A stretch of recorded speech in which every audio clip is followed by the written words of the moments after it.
Alrighty, so now we're going to look at structure zones and we're going to go through some theory before we hop on the charts in the next lesson.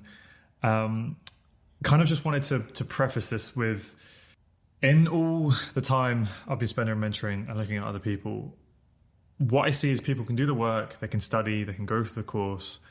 It all makes sense, it all makes logical sense, they get it, they go through lessons, blah, blah, blah, blah, blah. And then they hop into the live market and basically they'll draw on their zone, they understand the entry model, they'll see price come into the zone, they'll see the entry model present itself, they'll take the trade, and then they wonder why they're taking lots and lots of losses and just getting thrown around. And really it comes back to is that it's not just as simple as identifying, let's say, a zone that broke some structure, drawing on your zone, waiting for price to hit it, come back into it, and then just looking for your entry model. You need to really have a solid grasp of the overall narrative of price action, okay? So I guess what I'm trying to get at is there's a reason why we spent so long just going over market structure and just going over it again and again, looking at three types of structure and trying to give you that really deep understanding of it, because market structure is your base case, it's your framework, it's your building block, it's the bottom of your foundation. And as you're going to see now, we're going to go through very similar diagrams that you should be familiar with from the market structure module, but we're just overlaying supply and demand onto that. We're just adding it in to that framework, because what can happen is when you're in a live market, and I'm just as guilty of it as well, is you can have your zone drawn on. Yes, it's a valid zone, it broke structure, blah, blah, blah. And as price comes into it, you just want to trade it, but actually you need to take into consideration, everything. Anyway, I don't want to kind of just keep rambling on, but we'll go through it. And I kind of just want to make the point of, you might be used to some of these diagrams, but I think it's worth going over these examples again and again and really just trying to embed it deep into your psychology and your subconscious as much as possible. So the basics, we'll go pretty quick on this because you should be familiar with this. But essentially, basic market structure, right? We know price makes higher highs, higher lows, higher highs, higher lows, higher highs, higher lows, and higher highs. Now, what we were saying when we were just thinking about market structure, we were saying that this is a weak high. Why? Well, it hadn't done its job. It hadn't broken any structure. Okay? So when price is coming back, we know that we expect it to fail.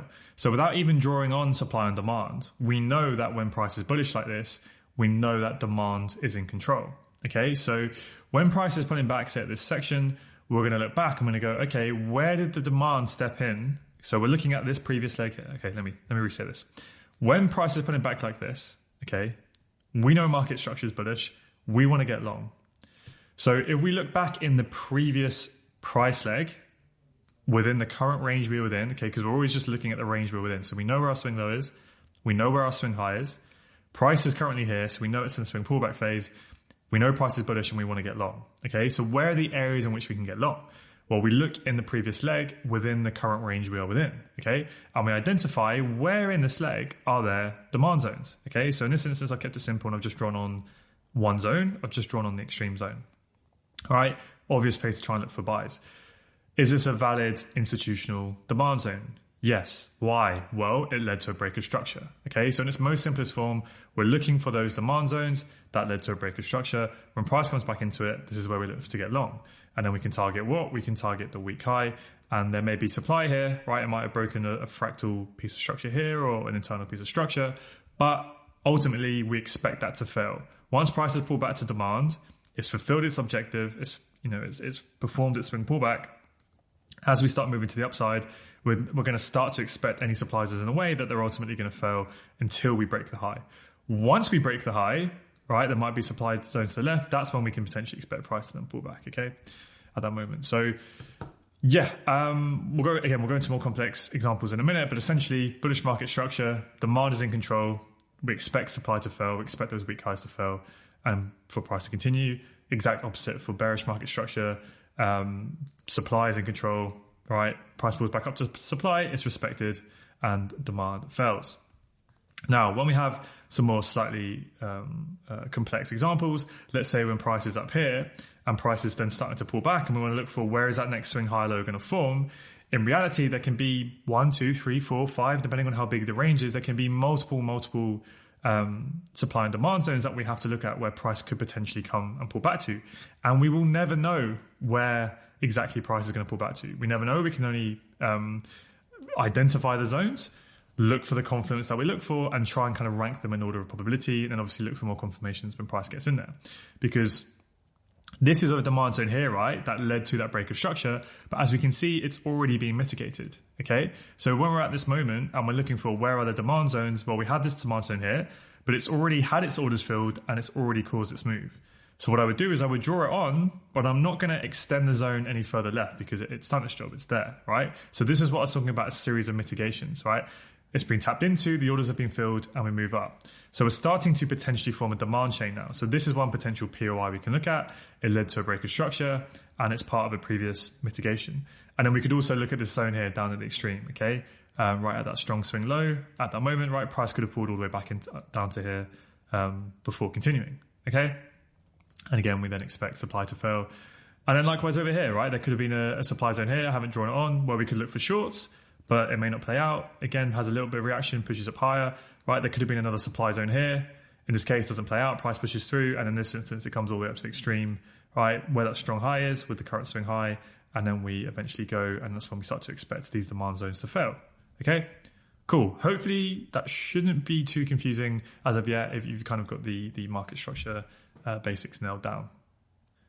Okay, so here's another reasonably basic market structure example with supply and demand zones. So again, just think about one type of structure, just think about swing structure, for instance, and just think about one time frame, okay? Don't overcomplicate it any more than that, and let's go through it. So bearish market structure, right, we move to the downside, we have that swing pullback, and then we eventually lead to a break of structure. Obviously, we have a bit of a pullback here. So now our swing low is here and our swing high is up here, okay? So when price is starting to pull back, we've got two potential POIs. We've got this POI here, this supply zone, right? Because it's at the the pivot of this move that led to the break of structure. And then we also have the extreme as well, okay? So there's sort of two main supply levels that we're looking for price to pull back to. Again, we never know which one it will be. There's other confluences that we can use, such as premium discount and liquidity stuff that you're going to learn in the future lessons. But essentially, that's two levels. Price ends up pulling back, wrong one. Price ends up pulling back into the zone here, right? And then again, we get another break of structure. So let me get rid of these drawings. Once we break that level, again, we're between this swing low and this swing high, two potential supply zones. We've got this pivot that led to the break of structure, and then we have the extreme as well. Price ends up pulling back into here and then continuing down. So again, this becomes our strong high, this becomes our low. Price comes into that supply zone, we can look for shorts and we can look to target the weak low, but at some point that's going to fail and the trend is going to change, okay? Now at this moment, when the trend changes, okay, and we're looking for longs, what do we expect after a break of structure? We expect a pullback on that time frame. So what can we do to expect when that pullback may be about to start? Hopefully, if you've looked at the market structure modules, we can look for shifts in structure. So we can look for bearish changes of character, right? Or ideally, we get a bearish IBOS, right? So that's what we look for as a piece of confluence for structure. But another thing now that we can use is we can use supply and demand to try and anticipate ahead of time where that pullback is going to kick in, okay? So at this exact moment when we break through and we look left, there are no supply zones. So what we want to do is we want to look for where is the nearest and significant supply zone. It's going to be this supply zone here. So what I'm going to do is I'm going to draw it across, okay? Now, do you see how I'm going to make it an empty box just to kind of show you that now this becomes what we call like, I don't really have a name for this, but we could call it like a pullback zone.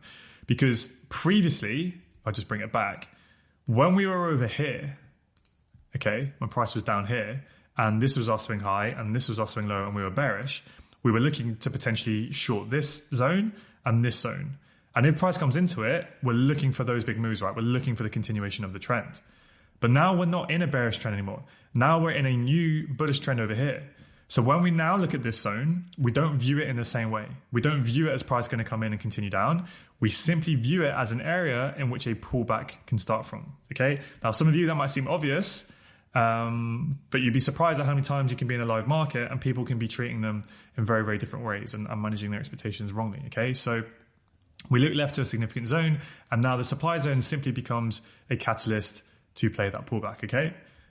So likewise, then we pull back, and then we're looking for demand zones. So we've got one here, and there'd potentially one at the extreme, and there's two possible levels in which that high low could form, okay?